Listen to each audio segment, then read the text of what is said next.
गइल बा कहारी बदरिया कब अइब तू सुन सबरिया छा गइल बा कहारी बदरिया कब अइब तू सुन सबरिया दिल धड़कता नैन बरसता सुनिला ना तू हमरो पुकार हो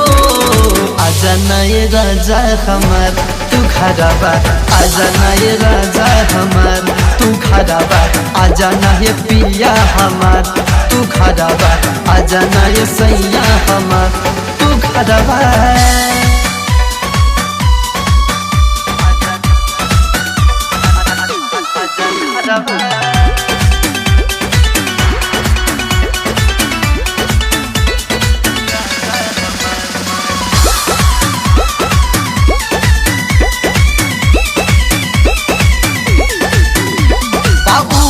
होके परेशानी हम कैसे बताई बतड़ पक जवानी ई बरखा के दिनवा में चमके बिजुरिया दिल में आग लागल बस ना सबतिया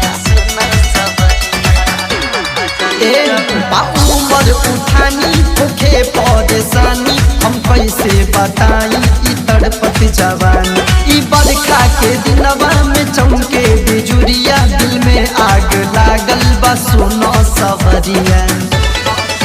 जल्दी धली नहीं राजधानी आग लागल बचल जवानी दिल धड़कता नैन बरसता सुनिला ना तू हमरो पुकार हो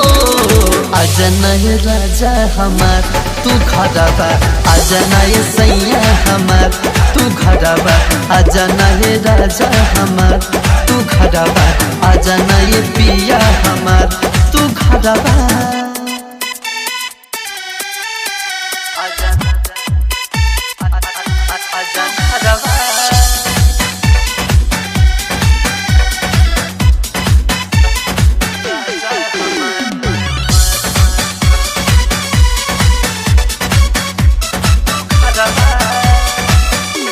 नागिन जैसे डसे इकारी बदरिया जब आई अंगनवा त डरेला जिया छोड़ गइल तू बहरा ए विजय बलमुआ कहल जल्दी आ जाइब जानू हो घरबा